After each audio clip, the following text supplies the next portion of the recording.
Hello everyone, welcome back to Illume biology. NCERT recap series 15th session है आज अपना। जो एंडोक्राइन सिस्टम यानी केमिकल कोऑर्डिनेशन एंड इंटीग्रेशन हम लोग पढ़ रहे थे उसका 4th सेशन, और आज हम लोग यहाँ पे डिस्कस करेंगे अबाउट एड्रिनल ग्लैंड और पीनियल ग्लैंड। चलिए शुरुआत करते हैं हम एड्रिनल ग्लैंड से। जैसा इसका नाम हमें बता रहा है एड का बेसिकली मतलब होता है अबव यानी या फिर अपर, और रेनल का मतलब होता है किडनी। आपको पता ही होगा किडनी के लिए वर्ड यूज होता है रेनल, तो किडनी के ऊपर की तरफ। तो ये जैसा आपको पिक्चर में दिख रहा है, ये जो येलो कलर की ग्लैंड शो कर रखी है हमने, ये एड्रिनल ग्लैंड है। नाम ही हमने इसका कैसा रखा है कि किडनी के ऊपर, जो इसकी लोकेशन बताता है। तो जो किडनी का सुपीरियर पोल है वहाँ पर एक ग्लैंड प्रेजेंट है, एड्रिनल ग्लैंड। दो किडनी तो दो ही एड्रिनल ग्लैंड प्रेजेंट होती है। अब एड्रिनल ग्लैंड को अगर हम लोग हिस्टोलॉजिकल सेक्शन देखें उसका, तो उसमें दो तरह के टिश्यूज आपको देखने को मिलेंगे, बाहर की तरफ कॉर्टेक्स और अंदर की तरफ मेडुला। केवल ऐसा नहीं है कि एड्रिनल ग्लैंड में हम इस तरह का सिस्टम देख रहे हैं, आपने किडनी में भी देखा होगा, बाहर वाला पोर्शन कॉर्टेक्स होता है, अंदर वाला पोर्शन मेडुला होता है। तो मोस्ट ऑफ द जगह पर इसी तरह से नेमिंग चलती है, outer one is cortex, inner one is medulla. लेकिन यहाँ पर यह है कि हमने कॉर्टेक्स को भी तीन अलग अलग पार्ट्स में डिवाइड किया है। ये इनके हिस्टोलॉजिकल आप देखोगे तो वो इनमें तीन अलग अलग तरह के सेल्स प्रेजेंट होते हैं, इसलिए तीन अलग अलग लेयर्स। सबसे बाहर वाली लेयर ये वाली जो दिख रही है आपको, इसको हम कहते हैं जोना ग्लोमेरुलोसा। ये जो ब्राउन पोर्शन में दिखा रखी है सबसे बाहर वाली, जोना ग्लोमेरुलोसा। उसके अंदर वाली लेयर ये वाली, दिस इज जोना फेसिकुलेटा, और उसके भी अंदर यानी ये वाली लेयर, इसको कहते हैं जोना रेटिकुलारिस। तो बेसिकली तीन लेयर्स प्रेजेंट है, बाहर से अंदर ग्लोमेरुलोसा, फेसिकुलेटा और रेटिकुलारिस, और ये तीनों कॉर्टेक्स की लेयर है। और फिर सबसे अंदर आता है मेडुला। तो एड्रिनल ग्लैंड में कॉर्टेक्स में तीन लेयर, मेडुला एक सिंगल। अब इसको याद कैसे करना है कि सर कौन कौन सी लेयर्स है और बाहर से अंदर इनका सीक्वेंस क्या है, तो उसको याद करने के लिए आपको किडनी वाले चैप्टर से एक कंसेप्ट याद करना है, और वो है ग्लोमेरुलार फिल्ट्रेशन रेट, GFR। ठीक है, G for glomerulosa, F for fasciculata और R फॉर रेटिकुलारिस। तो इस ग्लोमेरुलार फिल्ट्रेशन रेट यानी GFR से आपको एड्रिनल कॉर्टेक्स की तीन लेयर्स बाहर से अंदर भी याद हो जाएगी। तो बेसिकली एड्रिनल ग्लैंड को दो पार्ट में डिवाइड किया जाएगा, adrenal cortex, adrenal medulla. Adrenal cortex में तीन लेयर्स ऑफ सेल्स प्रेजेंट होती है, सबसे बाहर जोना ग्लोमेरुलोसा, फिर जोना फेसिकुलेटा और फिर जोना रेटिकुलारिस। अभी जो एड्रिनल कॉर्टेक्स से जो हार्मोन्स रिलीज होते हैं वो सारे के सारे स्टेरॉइड्स हैं। वो सारे क्या हैं? स्टेरॉइड्स। तो यहाँ पर एक चीज़ अपने को अच्छे से याद हो गई कि एड्रिनल कॉर्टेक्स के हार्मोन्स के बारे में पूछा जाए तो कॉर्टेक्स का कोई भी हार्मोन होगा हम बोलेंगे कि वो केमिकली स्टेरॉइड्स हैं, इसलिए इन हार्मोन्स को कहा गया है कॉर्टिकॉइड्स।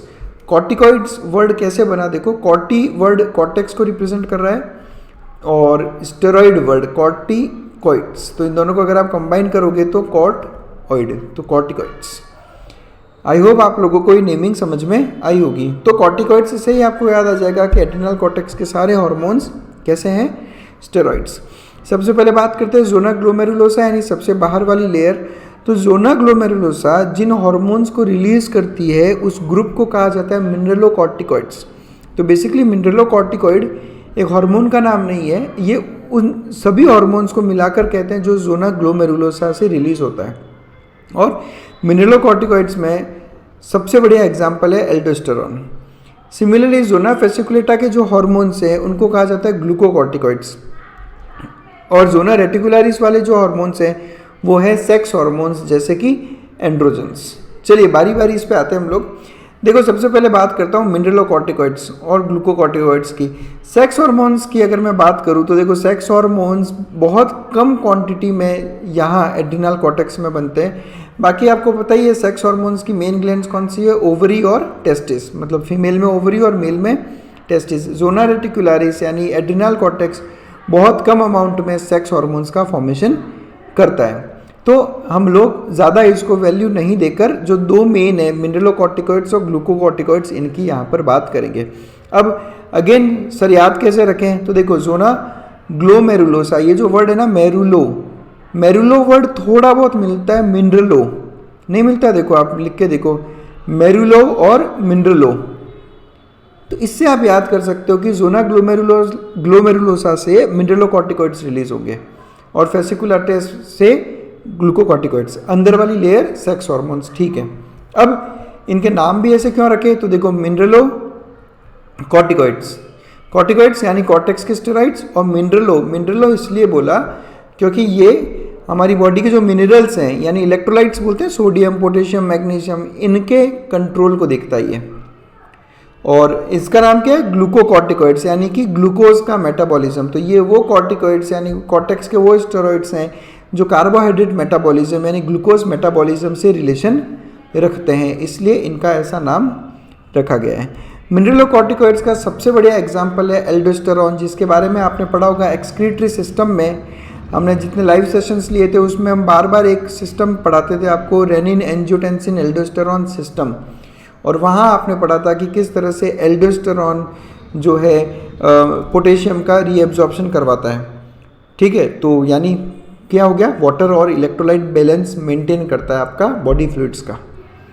तो ये एल्डोस्टेरॉन। ग्लूकोकॉर्टिकॉइड्स जैसा कि नाम बता रहा है ये कार्बोहाइड्रेट का मेटाबॉलिज्म करवाता है, और ग्लूकोकॉर्टिकॉइड का एग्जाम्पल है कॉर्टिसोल। देखो, कॉर्टिसोल हार्मोन का नाम है। ग्लूकोकॉर्टिकॉइड्स वो सारे हार्मोन्स जो जोना फेसिकुलेटा में बनते हैं और कार्बोहाइड्रेट मेटाबॉलिज्म देखते हैं, वो सारे ग्लूकोकॉर्टिकॉइड्स कहलाते हैं। इसका मतलब ग्लूकोकॉर्टिकॉइड्स और मिनरलोकॉर्टिकॉइड्स ग्रुप हैं और इनके अंदर बहुत से हार्मोन्स आते हैं, लेकिन जो मेन मिनरलोकॉर्टिकॉइड है वो है एल्डोस्टेरॉन और जो मेन ग्लूकोकॉर्टिकॉइड है वो है कॉर्टिसोल। फिर बचे जोना रेटिकुलरिस के सेक्स हार्मोन्स। तो एड्रिनल कॉर्टेक्स से जो हार्मोन्स रिलीज हुए, क्या नाम रख दिया हमने? कॉर्टेक्स के स्टेरॉइड्स यानी कॉर्टिकॉइड्स। नेक्स्ट बात करते हैं एड्रिनल मेडुला के हार्मोन्स की। तो एड्रिनल मेडुला से जो हार्मोन्स निकलते हैं वो है कैटेकोलामाइंस।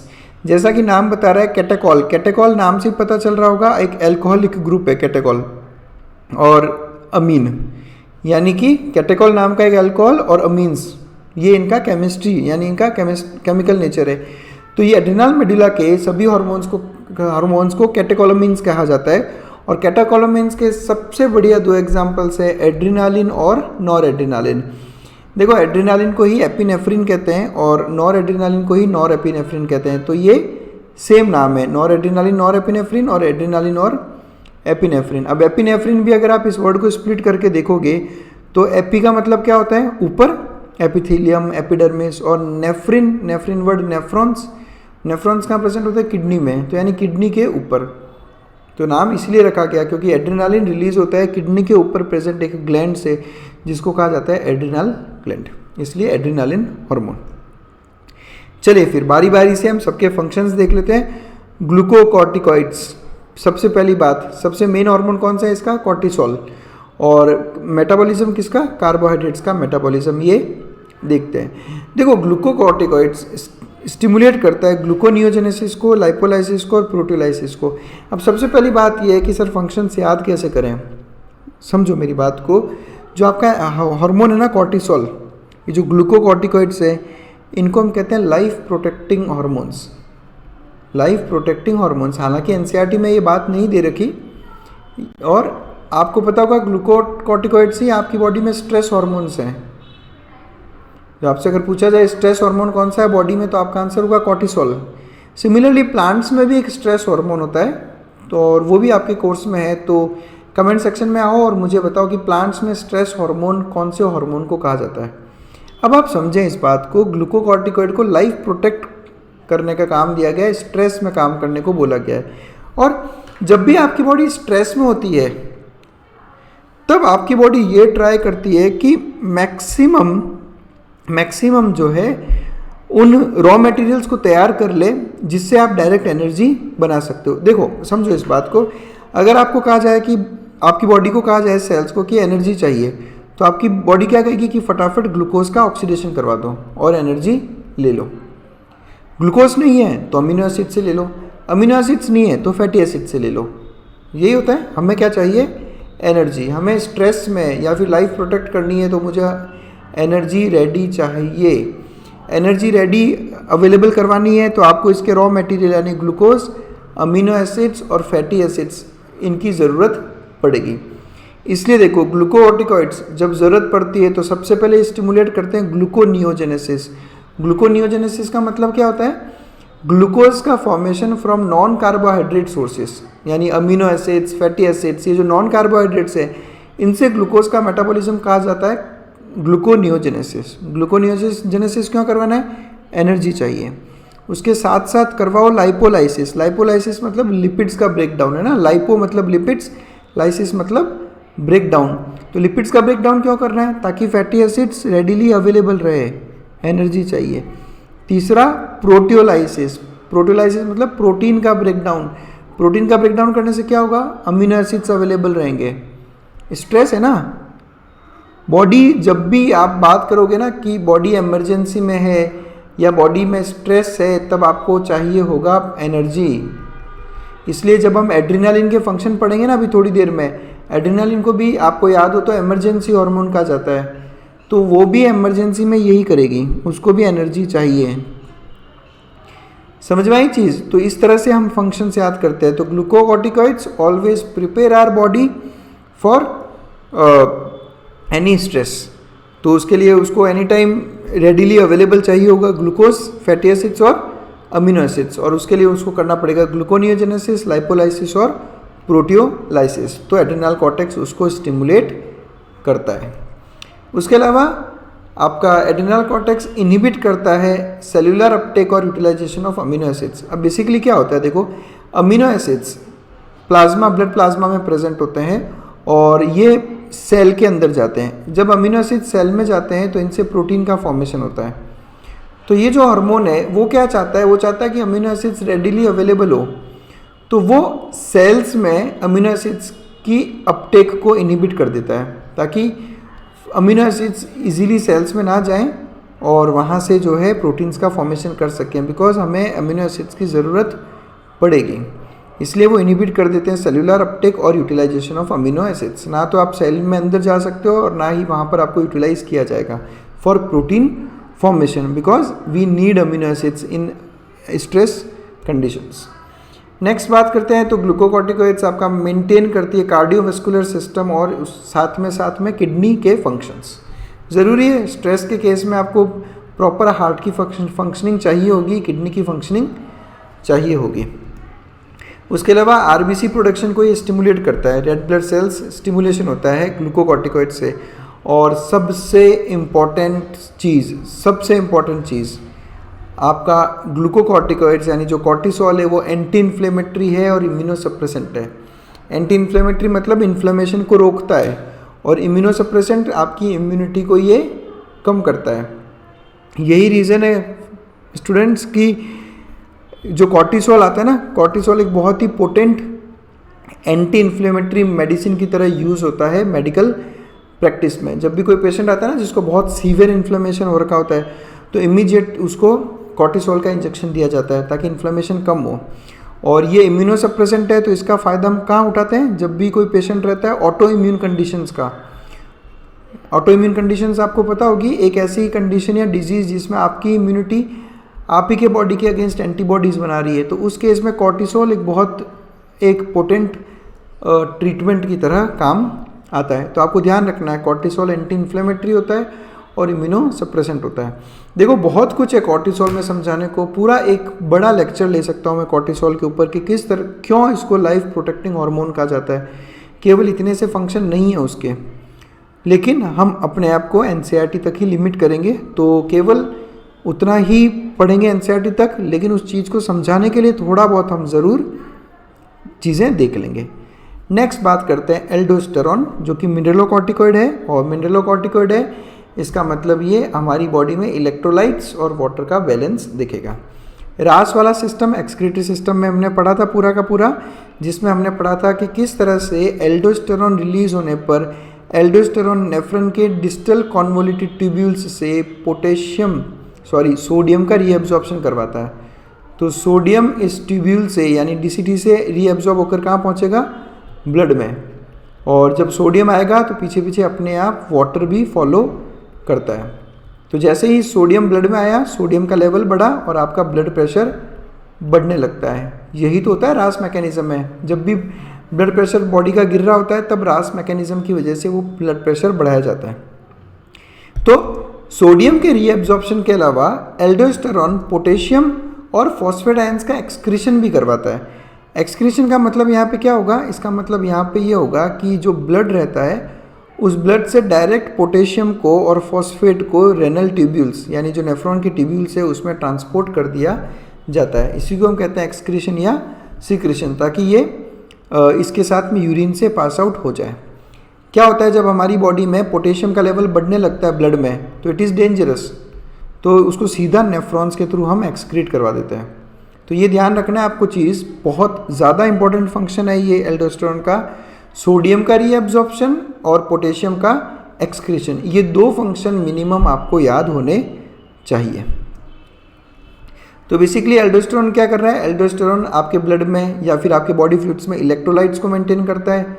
इलेक्ट्रोलाइट्स को मेंटेन करने से आपका बॉडी फ्लूइड वॉल्यूम भी मेंटेन होगा, उसकी वजह से ऑब्वियसली उस फ्लूइड का ऑस्मोटिक प्रेशर और ब्लड प्रेशर मेंटेन होता है, जो मैंने अभी आपको थोड़ी देर पहले समझाया। नेक्स्ट बात करते हैं एंड्रोजन्स। एंड्रोजन्स यानी कि सेक्स हार्मोन्स। तो हमने अभी पढ़ा कि जो एड्रिनल कॉर्टेक्स से जो सेक्स हार्मोन्स रिलीज होते हैं वो काफ़ी स्मॉल अमाउंट्स में होते हैं, तो इनका कुछ खास सिग्निफिकेंट फंक्शन नहीं होता।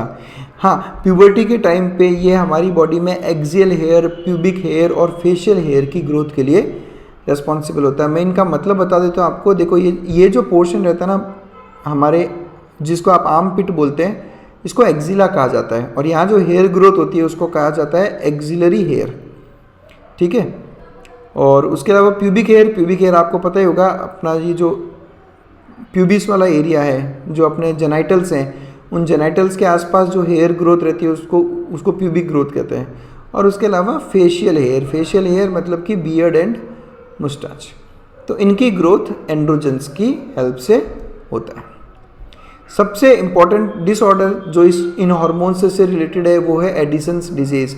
देखो बहुत से डिसऑर्डर्स हैं एड्रिनल कॉर्टेक्स के हार्मोन्स से, एनसीईआरटी केवल एडिसन्स डिजीज़ की ही बात कर रही है, तो केवल आपको वही पढ़ाऊंगा। एडिसन्स डिजीज़ में बेसिकली जो आपके एड्रिनल कॉर्टेक्स के जो बेसिक हार्मोन्स हैं उन सब का सिक्रीशन कम रहता है, उन सब का सिक्रीशन कम होता है एडिसन्स डिजीज़ में। अब ये चीज़ें आपको मोस्टली मैच दी फॉलोइंग या डायरेक्ट क्वेश्चन ही पूछे जाएंगे कि Edison's disease is associated with, तो आंसर होगा reduced hormone secretion from adrenal cortex. Edison's disease की जो सबसे मेन चीज़ आपको ध्यान रखनी है, देखो बेसिकली क्या है, एडिसन्स डिजीज़ में कार्बोहाइड्रेट का मेटाबॉलिज्म ऑल्टर होता है। तो जब कार्बोहाइड्रेट का मेटाबॉलिज्म ऑल्टर होगा तो उसकी वजह से एक्यूट वीकनेस और फटीग मतलब थकान सा एडिसन्स डिजीज़ का ये सबसे करेक्टरिस्टिक फीचर है। बहुत ज़्यादा वीकनेस और बहुत ज़्यादा फटीग ऐसे पेशेंट्स को रहता है। बस इससे ज़्यादा हम नहीं पढ़ेंगे, अपने से नीट में एक्सपेक्टेशन नहीं है इससे ज़्यादा।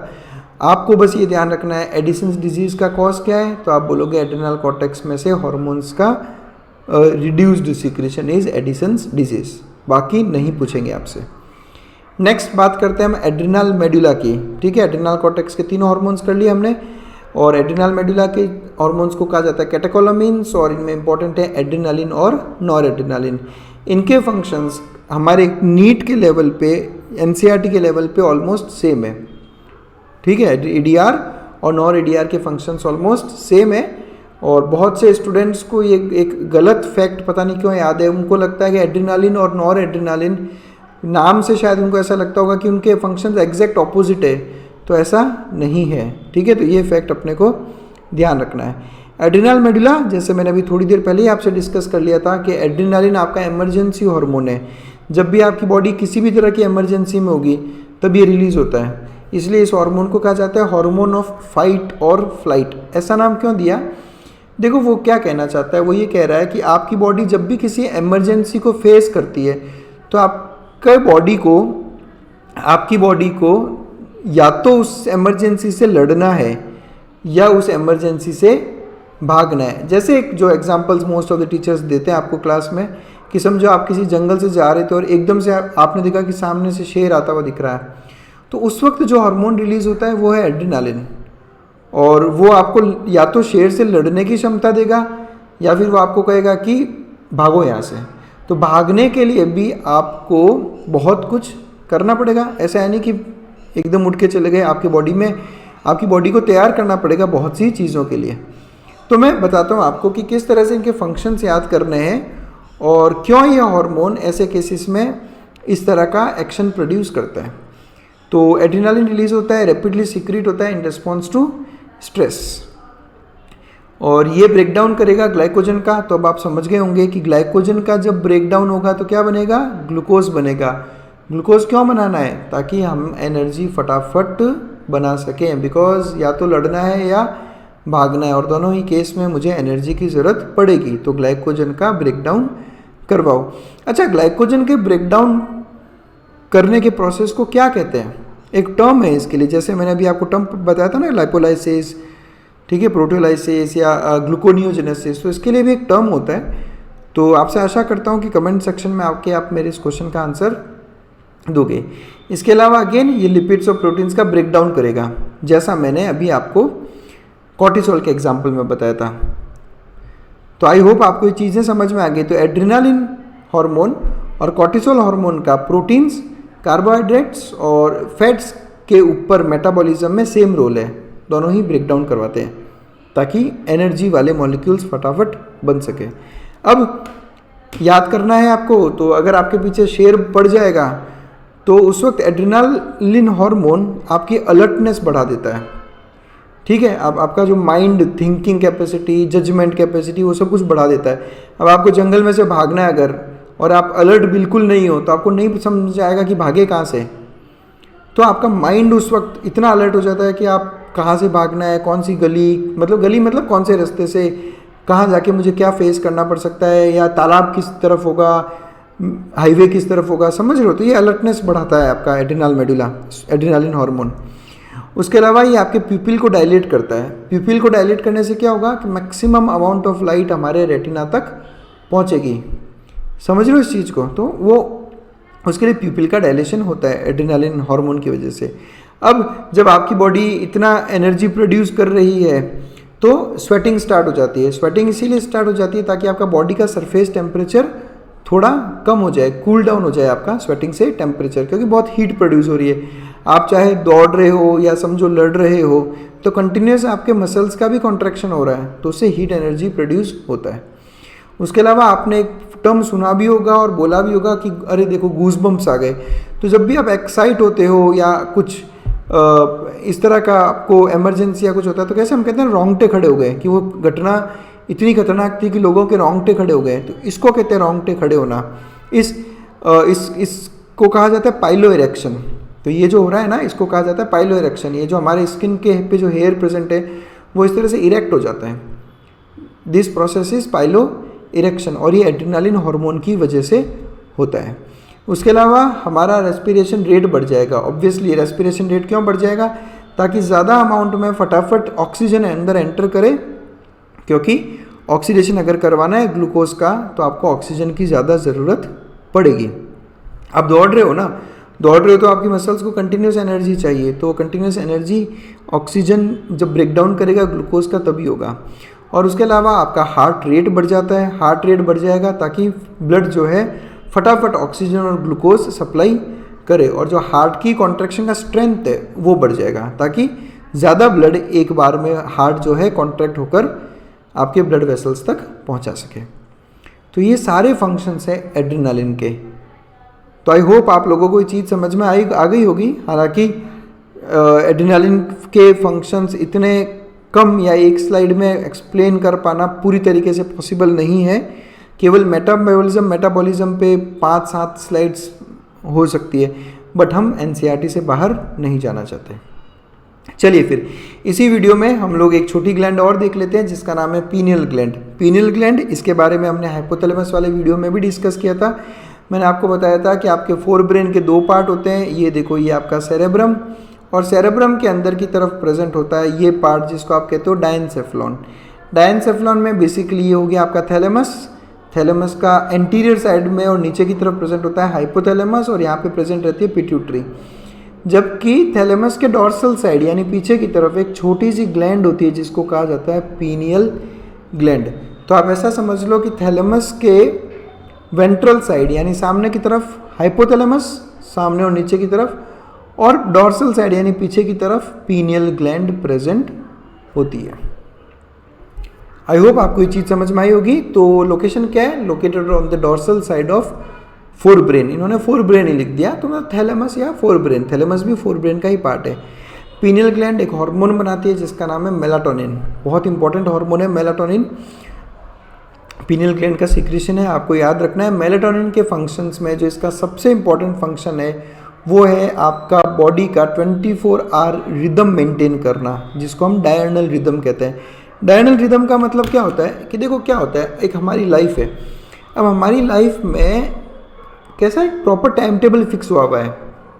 जैसे समझो सुबह 8 बजे ऑफिस पहुंचना है तो 6 बजे उठते हैं, ठीक है। 6 बजे उठने के बाद फटाफट तैयार वगैरह होकर 8 बजे ऑफिस चले गए। फिर 12 से 1 लंच टाइम होता है तो आपकी बॉडी लंच के लिए तैयार हो गई। फिर 4 बजे आप चाय के लिए थोड़ा बहुत तैयार हो जाते हो, है ना। एक प्रॉपर सिस्टम चल रहा है। तो ये जो प्रॉपर सिस्टम बराबर चल रहा है ना, उसको चला रहा है आपका मेलाटोनिन हार्मोन, पीनियल ग्लैंड। होता है ना कि जब ऐसा कहा जाता है ना, आपने बहुत बार सुना होगा कि 21 दिन तक लगातार अगर सुबह 5 बजे उठोगे तो 22वें दिन अपने आप आँख खुल जाएगी। तो वो इसी वजह से, क्योंकि ये जो रिदम है ना वो सेट होने लगता है आपकी बॉडी का। ऐसा होता है ना कि अगर आप बहुत लंबे टाइम से 12 से 1 के बीच में लंच कर रहे हो तो 12 से 1 के बीच में आपका gastric acid release, gastric juice release होना स्टार्ट हो जाता है। तो ये सब कुछ पीनियल ग्लैंड कंट्रोल करता है। उसके अलावा pineal gland metabolism affect show करता है, बॉडी पिगमेंटेशन से इसका रिलेशन है। मेंस्ट्रुअल साइकिल बहुत इंपॉर्टेंट चीज़, ये एग्जाम में क्वेश्चन आ रखा है नीट में, ठीक है। मेंस्ट्रुअल साइकिल पे भी पीनियल ग्लैंड या मेलाटोनिन हार्मोन का अफेक्ट रहता है। और उसके अलावा आपका बॉडी का डिफेंस कैपेबिलिटी यानी आपका इम्यूनिटी जो है वो भी पीनियल ग्लैंड पे कहीं ना कहीं इन्फ्लुएंस होती है। अब अगर आप डायर्नल रिदम की बात करोगे तो इसमें सबसे इंपॉर्टेंट है आपका जगने और सोने वाली साइकिल। ऐसा होता है ना, अपने आप रात की 10 बजे की एक रूटीन आने के बाद में अपने आप रात की 10 या 11 बजे की आपको उबासी आने लगती है, ऐसा नींद जैसा फील होने लगता है, तो वो इसी हार्मोन की वजह से। तो आपका स्लीप वेक साइकिल मेंटेन करता है पीनियल ग्लैंड, और उसके अलावा आपका बॉडी टेम्परेचर रेगुलेशन। अब देखो मेरी बात समझना है यहाँ पे, अगर आपसे पूछा जाए कि क्या pineal gland body temperature regulate करती है तो आप आंसर दोगे हाँ। और अगर आपसे वन वर्ड में एक सब्जेक्टिव क्वेश्चन पूछा जाए कि बताओ बॉडी टेम्परेचर हमारा ब्रेन का कौन सा पार्ट रेगुलेट करता है, तो आपका आंसर होगा हाइपोथैलेमस। ये चीज़ ध्यान रखना, मेन रोल बॉडी टेम्परेचर के रेगुलेशन में हाइपोथैलेमस है, ठीक है। और अगर ऑप्शन में हाइपोथैलेमस नहीं हो और पीनियल ग्लैंड हो तो आंसर पीनियल ग्लैंड ही होगा। ऑप्शन में हाइपोथैलेमस है, पीनियल ग्लैंड है और बोथ ऑफ द अबव है तो आंसर होगा both of the above. Getting my point. तो मेन सेंटर आपका थर्मो रेगुलेशन का हाइपोथैलेमस ही है। आई होप आप लोगों को सारे कंसेप्ट क्लियर हुए होंगे। देखो मैं एनसीईआरटी से बाहर नहीं जाना चाहता था, इसलिए बहुत ज़्यादा डिटेल में मैं ये चीज़ें नहीं करवा पाया, बट अदरवाइज़ ये बहुत ही ज़्यादा इंटरेस्टिंग और बहुत मज़ा आता है ये सब चीज़ें पढ़ने में, ह्यूमन फिजियोलॉजी पढ़ने में। तो इसके डिटेल वाले वीडियोस भी मैं प्रॉमिस बहुत जल्दी बनाऊंगा और आपको बहुत अच्छे से सब कुछ डिटेल में एक्सप्लेन करूंगा। फिलहाल ये वीडियोस मैं केवल नीट के जो मेरे स्टूडेंट्स हैं उनके लिए बना रहा हूँ। That's it, thanks a lot for connecting.